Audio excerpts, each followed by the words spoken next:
So hello to our Meritas members, and thank you for taking time to listen in with me today. And to Veta, thank you for joining me. It's such a pleasure to have the opportunity to sit down with you today. For our members who may not be aware, let me tell you, Veta Richardson is the president and CEO of the Association of Corporate Counsel. ACC is the world's largest legal association dedicated to in-house counsel and represents more than 45,000 in-house lawyers in 85 countries. Veta is a lawyer as well and has spent more than a decade as in-house counsel at Sunoco. Meritas is also a very proud sponsor of ACC's small law division. We've been so for many years. And that partnership, for those of you who may not be aware, has been really critical to our ability to ensure that the independent law firms that are members of Meritas know and understand the needs of their clients. And I'm really excited to get a chance to speak with you today, Veta, especially because I know you've been doing a lot of groundbreaking work in serving our industry and the members of ACC, particularly this past year. And I know our members are going to benefit from learning a little bit about your perspective of where we go from here. So thank you again for joining me. I thought I would start by asking you, how have your members been this past year? I know that Meritas members would tell you that they have pivoted quite well, perhaps even surprising themselves as to how that worked for them. They very quickly embraced remote work environments. They sought ways to creatively address client needs, really had to respond nimbly to a lot of changing rules and regulations that were impacting their organizations. And I was wondering if you could reflect a little bit for us how that's been for your members as well. What was 2020 like for in-house counsel? Sure. Well, it was a year like no other, I think, for all of us. But as I get started too, I also want to thank you and all of your firms for your support of ACC over the years. The work that you do is instrumental to our ability for our members to serve their clients in partnership with you. And it's a delight to be able, to participate in this video chat.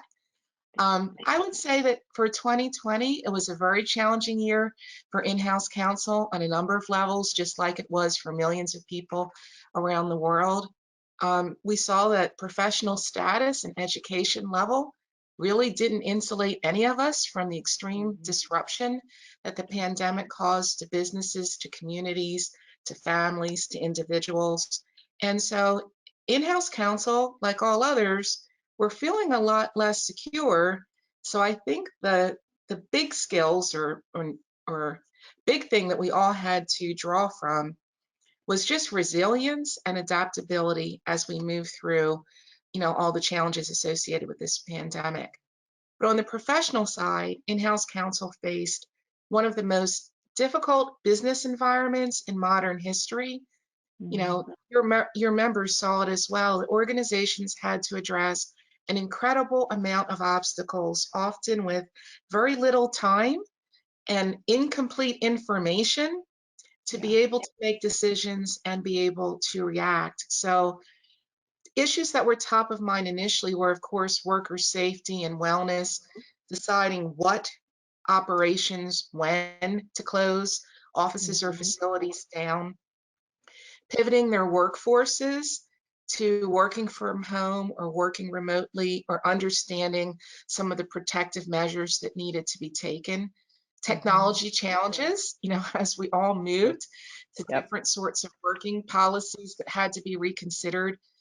But then they also had to quickly examine contractual relationships that were in danger of breach, either on their company's side or who the company was doing business with. Supply chain disruption, logistical transportation issues, all kinds of headaches, insurance claims, to name a few, and then the more personal side that impacted workforces, such as layoffs or furloughs, financial challenges. And basically, all those things came together at once, needing time and attention and demanding the time of our in-house community. So what we saw is that they were front and center to reviewing the issues for their company, I think incredibly so, which is why we're seeing now in-house departments growing overall I think there's been a recognition that that combination of being inside and really knowing the business well, in addition Hmm. to bringing legal and critical thinking skills, has really made the in-house counsel able to be key contributors in helping their companies navigate the business challenges. Yeah, that makes a lot of sense. And I know actually early in the year, I think before COVID was as well known, you had actually foreshadowed in another interview that you viewed the next decade or so as the age of the chief legal officer. I'm presuming Yes, that from a little bit of what you've said that you continue to believe that that's true. How do you see 2020 as having impacted that forecast that you made? honestly, I feel like 2020 solidified it. If there Hmm. was doubt that this is, not the age of the chief legal officer, I think that doubt can really be dispelled now. And that's because, frankly, back in 2017, when we foresaw some of these trends, um, it became apparent to us that issues such as geopolitical concerns, Hmm. legislative uncertainty, the ever evolving state of regulatory and compliance requirements, especially on a global scale, ethics and social justice issues, the whole movement from thinking about shareholders, which tend to be more focused on financial, to stakeholders that have other nuances like the environmental, social justice, governance concerns, ethics, brand and reputational management. All these things are more issues where general counsel, in terms of looking at the group of C-suite officers, general counsel have a critical role to play. Yeah.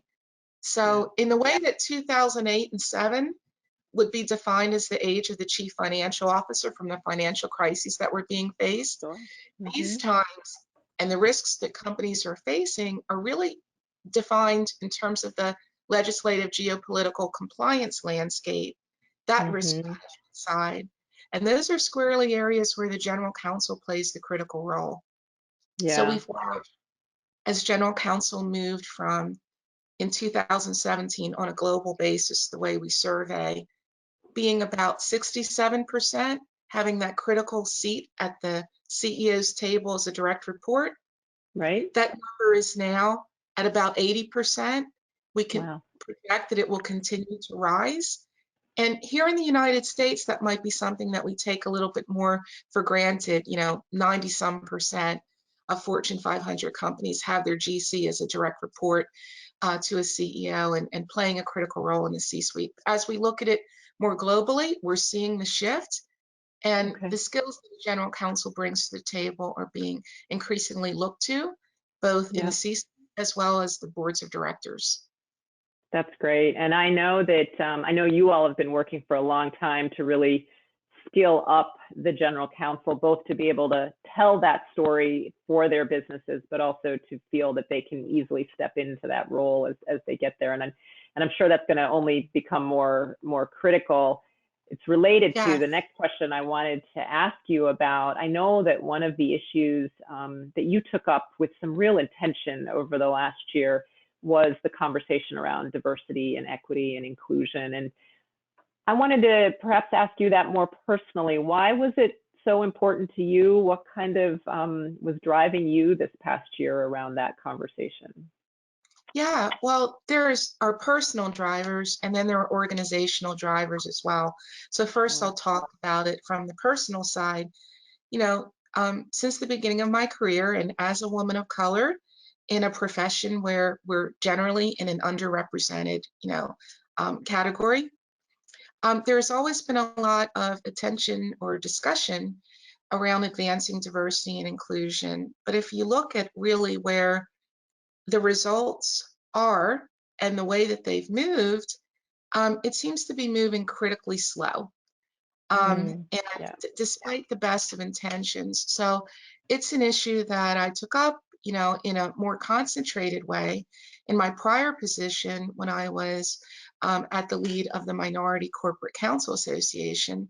Hmm. And so now I'll move over into the professional side, which is as ACC CEO with a very diverse and global membership, It's one of our core operating values that ACC wants to create diverse and inclusive communities within the in-house counsel, within our staff, within our board, as well as in the wider legal profession as a whole, and especially for in-house counsel being influential regarding their service providers, which law firms are.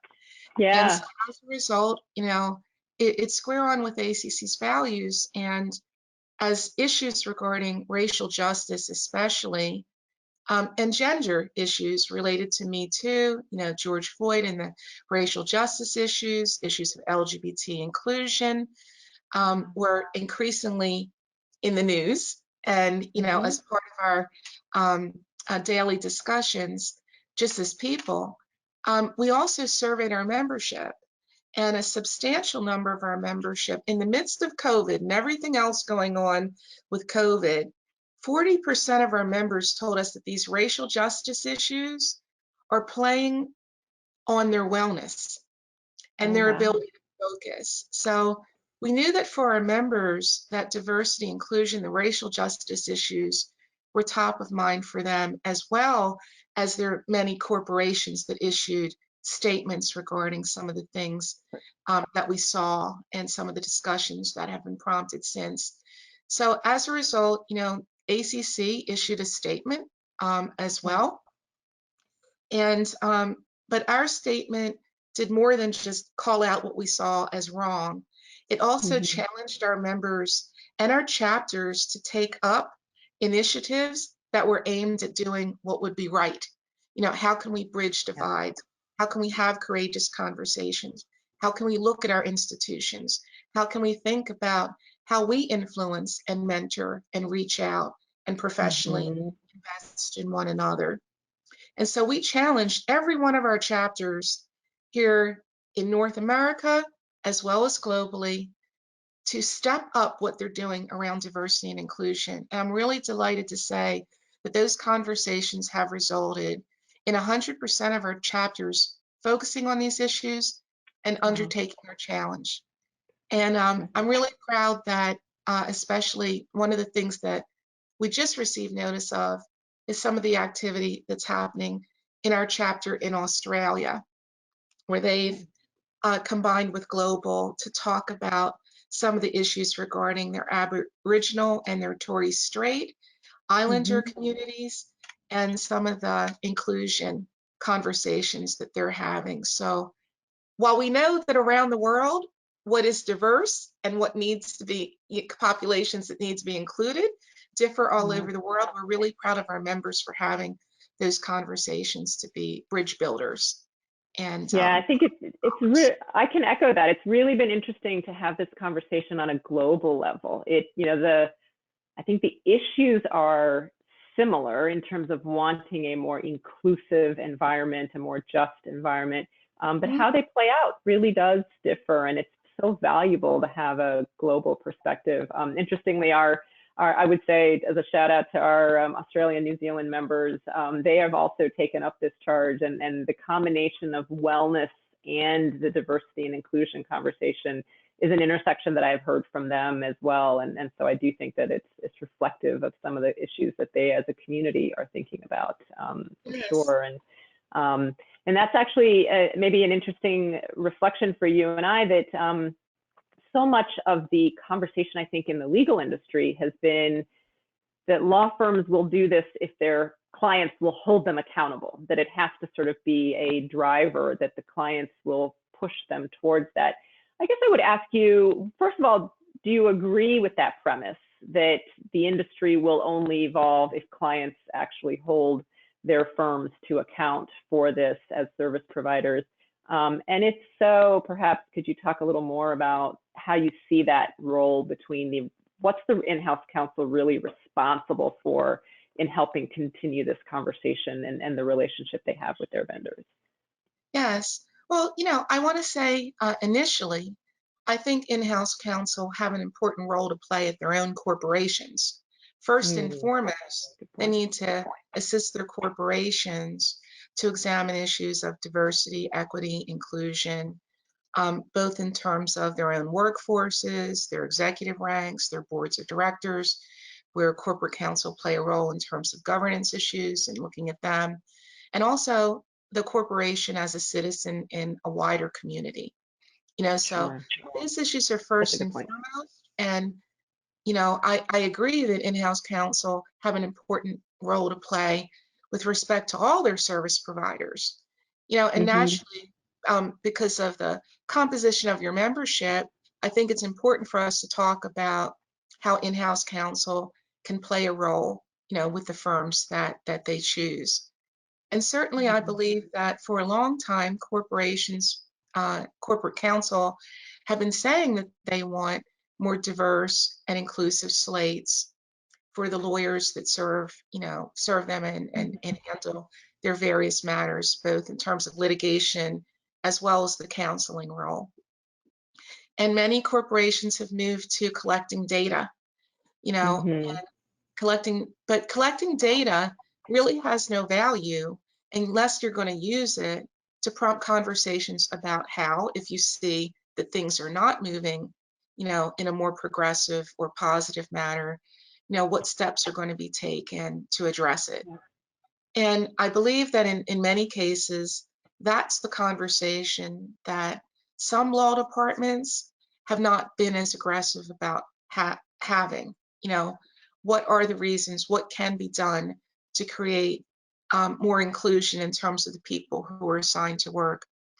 I still Yeah. hear unfortunate stories from in-house counsel about law firms who trot diverse teams to beauty contests and RFPs, but then when it comes time to assign people to the work, they don't see that same level of diversity and inclusion. So I Hmm. do think it's important for law firms to think about who they're sending on pitches, how they're promoting, because law firms that do have diverse partners, how are you investing in them in terms of expansion and business development Yeah. opportunities? That's an important conversation that firms need to have. Are you Yeah. making sure that your corporate clients are aware of the diverse counsel that could be assigned to your work? um, Right. you know, and it's natural that sometimes people take roles and see themselves as gatekeepers for that corporate work or corporate client. But it isn't until we think about, the role not just as the gatekeeper for assigning the Hmm. work, but an inclusive leader to bring in others that may not have had those opportunities. And Yeah. for in-house counsel to also think more proactively about expanding their relationships with diverse counsel so that Yeah. as work and opportunities open up, they Hmm. have relationships already that they could turn to. And so that diverse partner would be the lead in getting the engagement, as Right. opposed to someone who's assigned to it after the fact. So I Yeah. think that there are a lot of things that in-house counsel can do um, with a lot more introspection to Yeah. help advance where we are in the profession. And I don't want to Yeah. lose track of a very important issue for me, which is the importance of investment in pipeline. We're Yeah. fortunate that many law schools now are seeing more diverse student bodies, and Hmm. so we need to be a lot more proactive in investing in students, especially those from underrepresented sectors, Yeah. to make sure that we're taking them under our wing and helping to guide them. And also, looking at talent um, through a much wider lens than historically we have. Yeah. No, I think that makes a lot of sense. And I think the intentionality of how we hold each other accountable and how we have, I think your point about how then the firms also communicate with their partners as clients to say, what does this look like for you? How do we best bring the right team to the table? I think it is very much a mutual dialogue and something that if both sides of the coin will be more intentional about, we're likely to see some of the movement that Yes. we're all hoping for. That makes a lot of sense. Yeah. I'll also say that, over the course of my career, I don't know how many, oh gosh, I'm always mentoring at least 10 Hmm. students or 10 younger lawyers a year for Wow. decades. Yeah. So I would say that one thing that I believe is instrumental is really reaching out to mentor and Hmm. invest professionally in people who aren't like you. So, Right. not all of my mentors or mentees are African American women like I am. Yeah. The range and diversity of people that I mentor runs every sector and demographic. And so I think it causes all of us, especially majority males who enjoy, Hmm. um, you know, a, a, a larger presence in the legal profession, to Yeah. really think about how am I going to invest in someone whose background is very much different than mine. So Yeah. someone white investing in people of color, for example, um, Hmm. or someone, um, I don't know, who's straight investing in LGBTQ.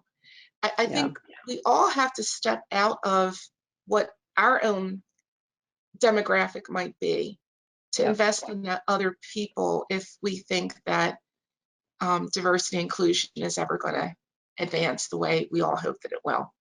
Yeah, and that's amazing on with especially because I know you'd have a very busy schedule, but it's wonderful the work that you're doing to do that. And I have to imagine that that kind of diverse mentorship also gives a lot of enrichment to you personally, as well as Oh my really gosh, giving them a yes. leg up. That's got to make it a lot more fun, I would imagine, as well for you. Yeah, it's enriched my professional life as well. Yeah, Ability, in terms of management of people, being more yeah, empathetic about sure. situations. So I genuinely believe that it's assisted my leadership ability. And Hmm.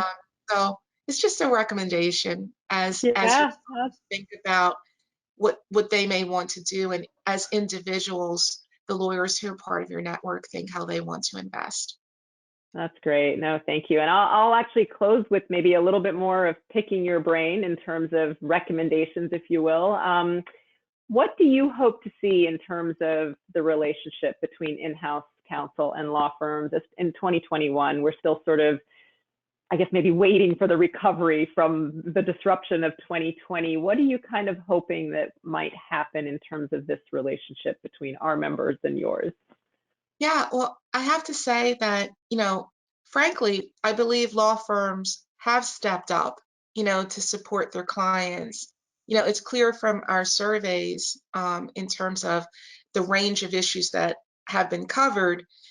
Most in-house counsel do not have all the range of specialties. So it's clear that they're seeing their outside counsel as essential allies, to examining problems and finding solutions.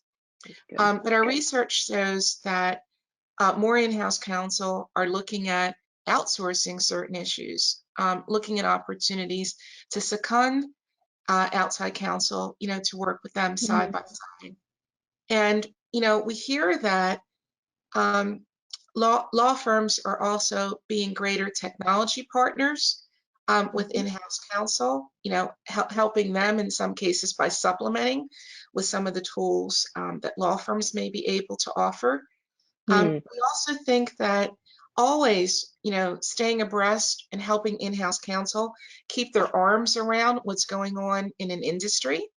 Yeah. Law firms are fortunate that they see things in a very much a macro perspective, whereas in-house counsel are very micro, looking at their client, their Sure. industry.